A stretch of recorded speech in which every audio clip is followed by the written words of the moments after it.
மதுக்கடை முன்பு தமிழக முதல்வர் ஸ்டாலினின் புகைப்படத்தை ஒட்டியதால் பேருந்து நிலைய பகுதியில் பரபரப்பு. சிவகங்கை பேருந்து நிலையம் பகுதியில் மதுக்கடை முன்பு உள்ள சுவற்றில் தமிழ் குடிமக்களின் அப்பா என அச்சிடப்பட்ட தமிழக முதல்வர் ஸ்டாலினின் புகைப்படத்தை சிவகங்கை மாவட்ட பாரதிய ஜனதா கட்சியின் சிவகங்கை மாவட்ட மகளிர் அணி பொதுச் செயலாளர் ஹேமமாலினி பீட்டர் தலைமையில் பாஜகவினர் ஒட்டினர்.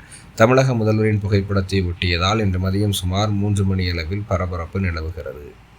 பாஜகவின் மாநில தலைவர் திரு அண்ணாமலைஜியின் ஆணைக்கு இணங்க இன்று மகளிரணி சார்பாக சிவகங்கை நகரில் மதுபான கடையின் ஊழலை வெளிப்படுத்தும் விதமாக மதுபான கடையின் உரிமையாளராக கருதப்படும் மாண்புமிகு தமிழ்நாட்டின் முதலமைச்சர் ஸ்டாலின் அவர்களின் படம் அனைத்து அரசு அலுவலகங்களிலும் மாட்டப்பட்டிருக்கிறது போல் அவருடைய அலுவலகமாக நடத்தப்பட்டு கொண்டிருக்கும் மதுபான கடைகளில் அவரது புகைப்படத்தை அன்று ஒட்டியுள்ளோம். இன்று நாம் நகர் முழுவதும் தொடர்ந்து அனைத்து மதுபான கடைகளிலும் மாண்புமிகு முதலமைச்சரின் புகைப்படம் ஒட்டப்படும் என்பதை தெரிவித்துக் கொள்கிறோம்.